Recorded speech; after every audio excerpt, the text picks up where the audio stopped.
Welcome to the Sunday sitting on Zoom at 7:30 for October 2nd, 2022. Last Sunday sitting, I had somebody gotten hold of me later, and if you remember last Sunday, I was quiet for the first 10-15 minutes of the night. We sat in quiet contemplation at the very beginning.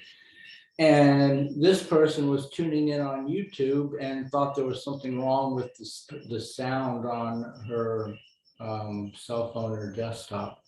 So she went, turned it off because she thought there was an audio problem because I wasn't talking. So, and maybe it's a good thing that I'm starting tonight's class off by talking. And what I wanted to talk about was like where I'm going with all of this, because I've been kind of just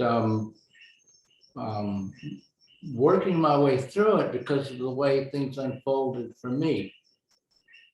This whole idea of embodied enlightenment.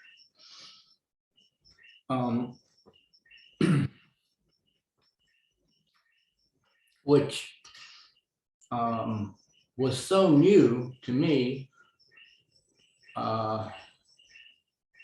that I was struggling just to even explain it. And even in terms of just explaining it, I was trying to figure out a way, like a name for it. Like, how do you,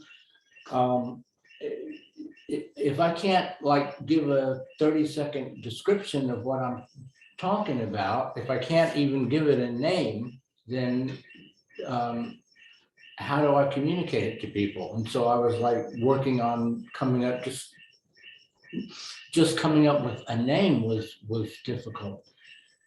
And looking at how the whole process unfolded for me and what I'm hoping to help others with, I came up with the name Embodied Enlightenment.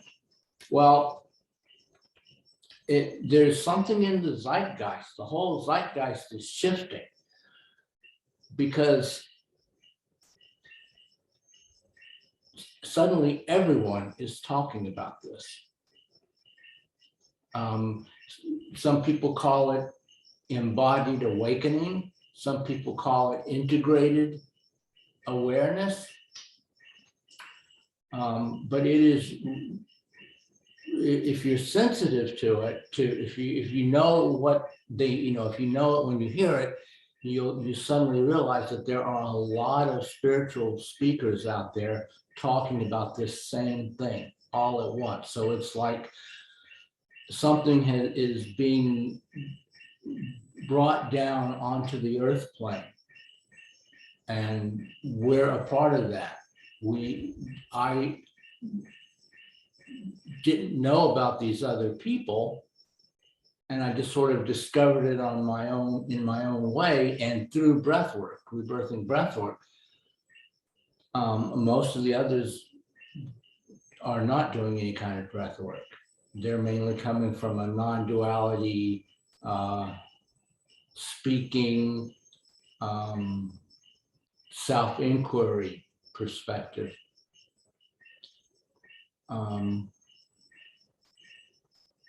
There's a lot of Course in Miracles people getting into this now. And I also, of course, bring Course in Miracles into everything I do.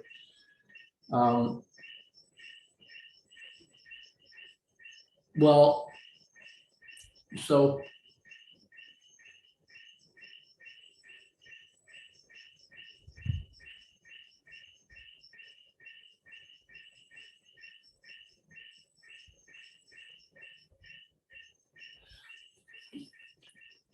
it's been sort of like it's like a common thing where somebody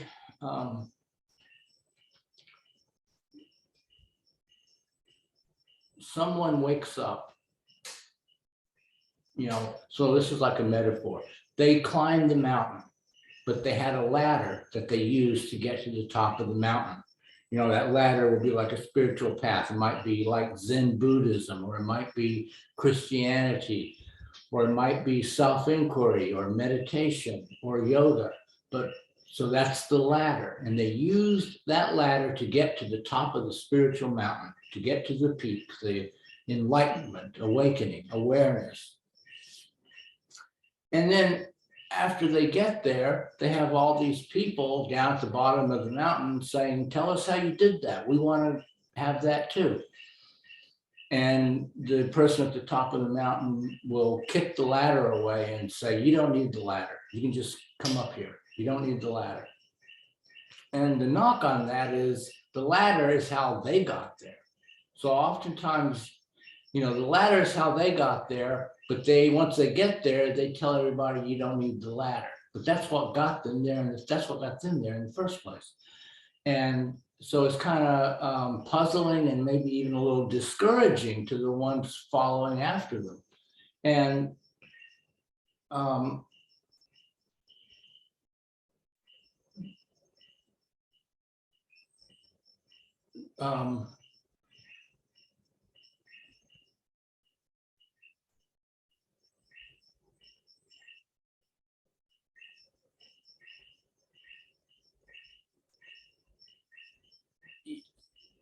you see a lot of teachers today, they reached realization through some process or something happening. But then when they start touring the world teaching people, they never teach the thing that happened to them or the process that happened to them.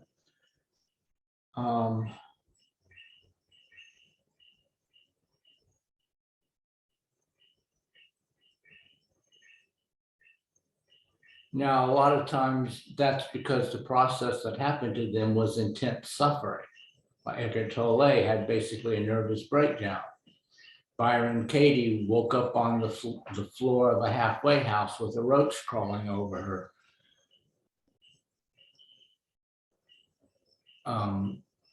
And so they would like to save you the trouble of going through that. But they don't even really talk about how that experience affected them energetically in such a way as to bring about this shift. They just basically talk about what it is like now that the shift has occurred. And you're invited to compare what it's like for you now before the shift to what it is like for them now after the shift, and anything that's not the same, get rid of. You know, easier said than done. Again, they had a ladder that they climbed up to the top of the mountain with. And now that they're at the top of the mountain, they kick the ladder down and they're telling everyone you don't need this ladder, which is in a sense true, but it's not very helpful. So I'm coming at this from a slightly different approach. I use the ladder of Rebirthing-Breathwork to get to the top of the mountain, but I'm not kicking the ladder away now and telling everyone you don't need the ladder. But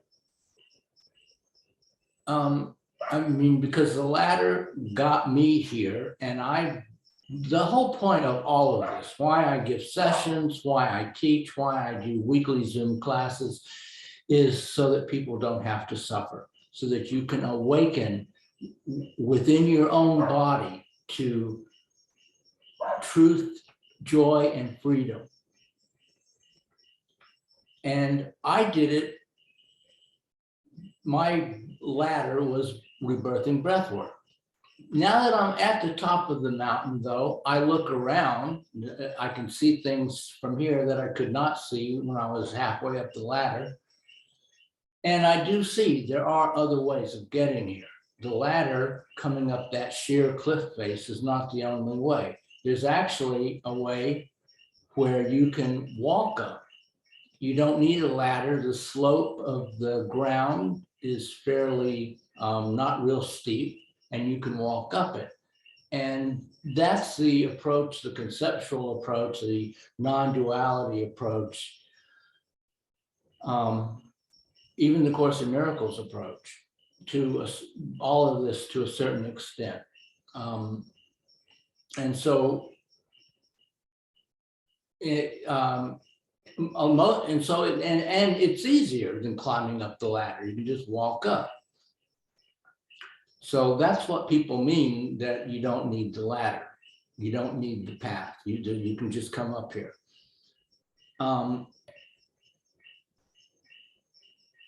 But that path has two stretches that are really challenging. One stretch is the razor's edge. There's one stretch of that path where it's very narrow and very easy to fall off. And if you fall off, it will take you probably years, if not decades, to recover. And that refers to the tendency that people have when coming at this from the self-inquiry approach to fall off into conceptual thinking, to think they understand enlightenment, and to mistake that conceptual understanding for the thing itself. The thing itself is an energetic shift, and you will never understand it. But you can have such a crystal clear, precise, and complete conceptual story in your head of what it is that many people think that's it, they have it, they're done. And they spend the rest of their lives in delusion. And that's the danger, that's the narrow path, the razor's edge. You walk the razor's edge, and it's very easy to fall off into delusion. So, most of this path that's not steep, that you don't need a ladder for, is fairly easy walking, but it's got that one stretch that's dangerous. And even though it's harder to climb the ladder is, it's in fairly good shape. It's not in disrepair. You probably won't fall off. So it may be more work, but in the long run, it may be safer. So that's one stretch of this alternate path. And then there's another place on this alternate path where the path appears to be blocked by this big, huge boulder. And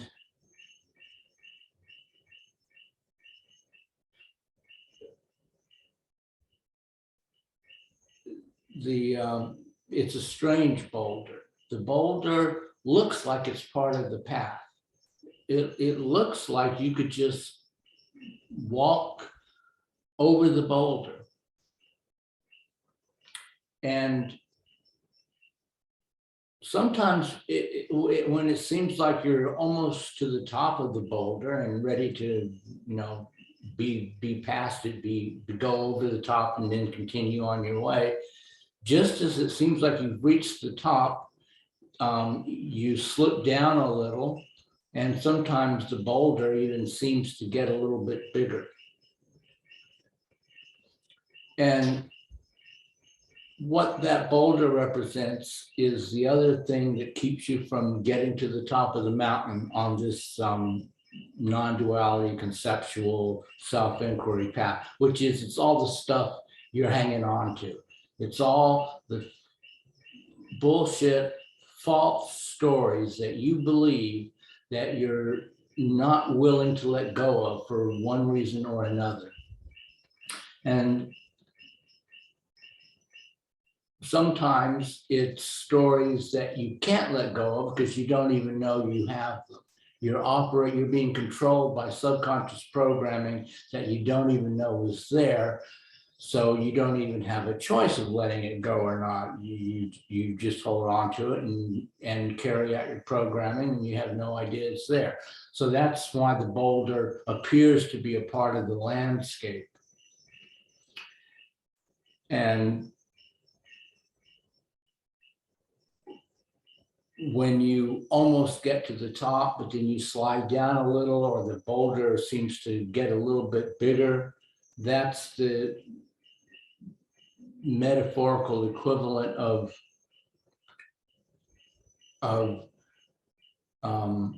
things, conditioned beliefs that you believe that you know about, but you're unwilling to let go of them for whatever reason. And so they just keep knocking you back down. But there are still ways around that boulder. And like looking from my vantage point, I can guide people just like on the, razor's edge. Hopefully I can keep you from falling off, encourage you, tell you things like, you're almost to the wide part of the path again, where it gets wide again, and then you won't have to worry about falling off, just a few more feet, keep going. And then with the boulder, sometimes like I can see handholds at the top that you can't see. And so I might say, shift over to your right a little bit. And then when you get higher, there's going to be a handhold that you can put your hand into and get stable. So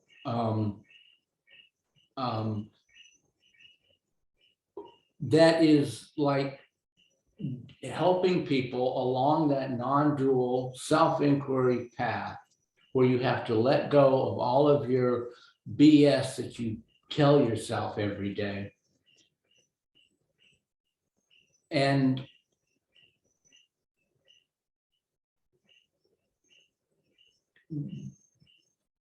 with the boulder in particular, especially the parts of the boulder that you are not aware are there, I will be throwing in rebirthing breathwork into the mix. Rebirthing breathwork is excellent for getting the boulder out of your way, making the boulder fully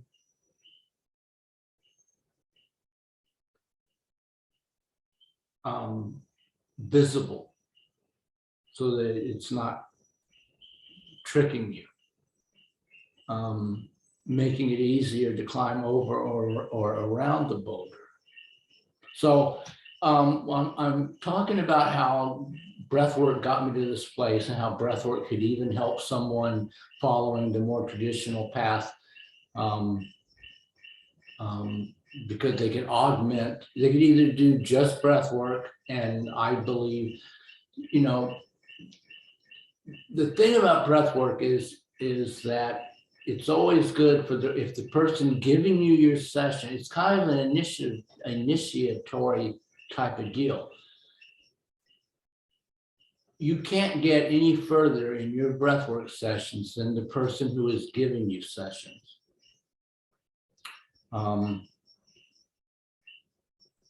If they are not clear on, aspect A or D, there will be subconscious resistance within them that will generate subconscious resistance within you to getting clear.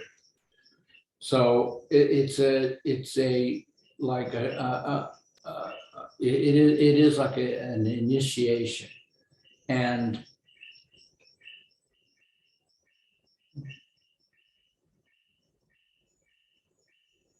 because like the breath work, I did not set out to get to the top of the mountain with breath work. I was just doing breath work. And it actually did not get me to the top of the mountain. What it did was it got me to the top of the ladder, and then seeing the mountain right there and realizing it was only a step away, that step kind of just happened. I stepped off the ladder onto the mountain, but I didn't do that. It just happened. And so I believe with breath work, since now I'm there, I can provide a safe initiatory space for other people to get there. And that could be only breath work. But again, seeing that there is another path up the mountain for those who want to come that way, I think I can make that the two stretches. Most of it's pretty straightforward, but there's those two difficult areas that I think breath work added into the mix at those points, at that stage in the person's path, would really come in handy. All right, so I'm making it sound like breath work is like this amazing thing, which most people these days think of breath work as like pranayama, or the techniques they see on the internet. So I think I need to explain a little bit about, like, back up a little and explain about why rebirthing breathwork does not fall into any of those categories. I mean, now I cover, especially since I do get into those, I teach those on the class, because on the Zoom Sunday sitting, I can't do a breathwork session with people. But, that is related to breath work, those various techniques that you see on the internet, like box breathing and 4-7-8 breathing and straw breathing and tactical breathing. That's what the SEALs call it, because they're SEALs. And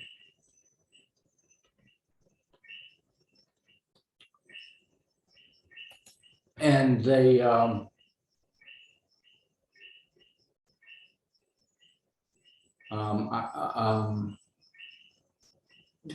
use it to stay alert, but not calm, not jittery, but alert when they go into a combat situation.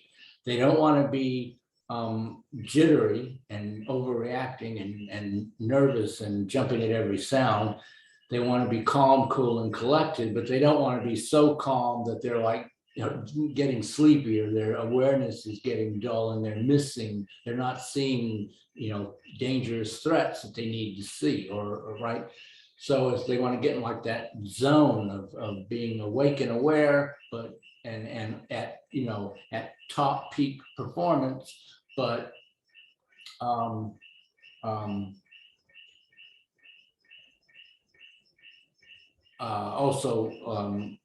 calm and centered. So they use a breathing technique, basically box breathing, and they call it tactical breathing. And so I teach that at the class, because if it works for Navy SEALs going into a combat situation, it'll probably work for people, going into their boss's office to ask for a raise, right? So I'm trying to put stuff out there that people can use in their everyday life. So you can learn tactical breathing, so you can be calm, cool, and collected when you go in to press your case to your boss for why they need to pay you more. And people appreciate that. And all of these breathing techniques, we now know work because of the effect they have on the autonomic nervous system, and especially and particularly the vagus nerve.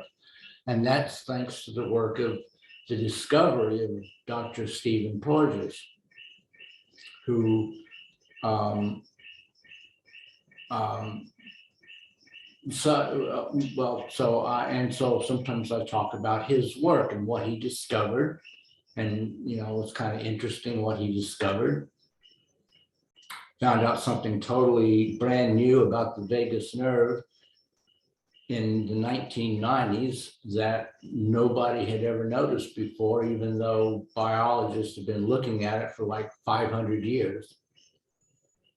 And So our understanding of how the breath affects the body, the mind, the emotions, and the physiology has taken a quantum leap because of his work. So, you know, I can't do sessions with people, so I cover all that stuff, and I try to give people techniques they can use in their daily lives to, you know, stay calm and centered if they're in a stressful situation, relax themselves if they're stressed out at night and having trouble falling asleep. All these different techniques for taking control of your own mind and physiology I teach in the Zoom class, but none of them are breath work. If you know box breathing, that's not rebirthing breath work. Pranayama is not rebirthing breath work. 4-7-8 breathing is not rebirthing breath work. Straw breathing is not rebirthing breath work. Even 20 connected breaths is not rebirthing breath work. Rebirthing breath work is less about using breathing to alter your state. It's more about energy. It's an energetic phenomenon. It's closer to Reiki than it is to any breathing technique that's out there. It's about learning to stream life force energy through your body so powerfully that there's no mistaking that there's energy moving through your body. You don't have to sit there and wonder if you're feeling anything or not. And it dissolves all the it dissolves blockages associated, these bolder thoughts, these false beliefs that you're carrying around, some consciously, some subconsciously. When it meets that boulder, it begins to dissolve it. And you don't even have to know what the thought is that's being dissolved. It will just take care of it.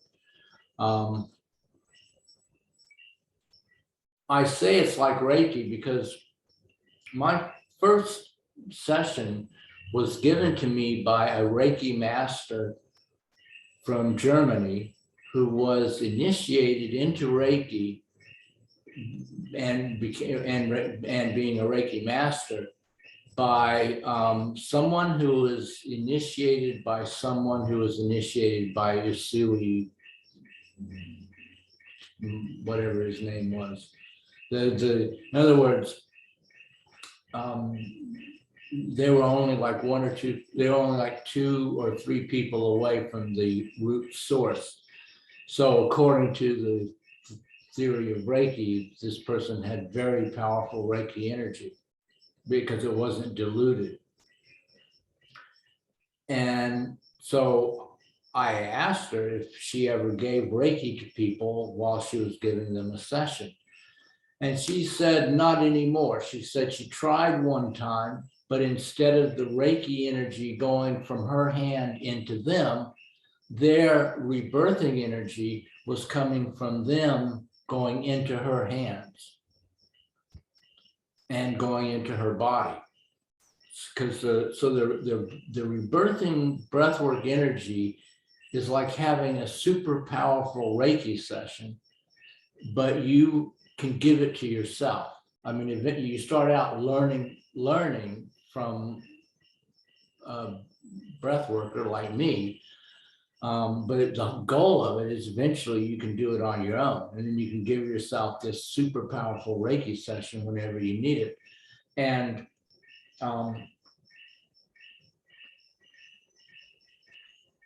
there's nothing wrong with the Reiki energy going into the person's hands. It's just that when you're giving someone a session, you want to be there fully present for them. Like there used to be, and there may still be, like one method of giving someone a session is you just lay down next to them and you start giving yourself a session and tell them to watch you and copy you. But that doesn't really work, because if you go into your own session, you completely, the rebirthing session is puts you in an altered state, and you're profoundly relaxed, and you're cleansing your body, and you really are not in a position to be focusing on your client. So I don't think it's a good thing to do it that way. So if the person is trying to give you Reiki, but instead the energy is going into them, if they don't, you know, if that master Reiki person had not broken off the contact, eventually she would have gone into her own Reiki session and not been there for the client. So that's why we don't do, that's why you don't do that. But the point is this person had fairly powerful Reiki energy, and yet the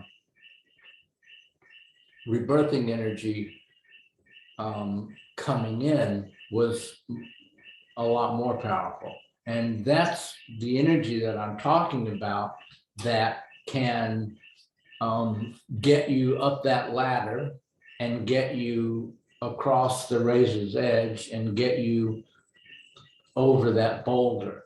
It's not, you know, straw breathing's not going to do it.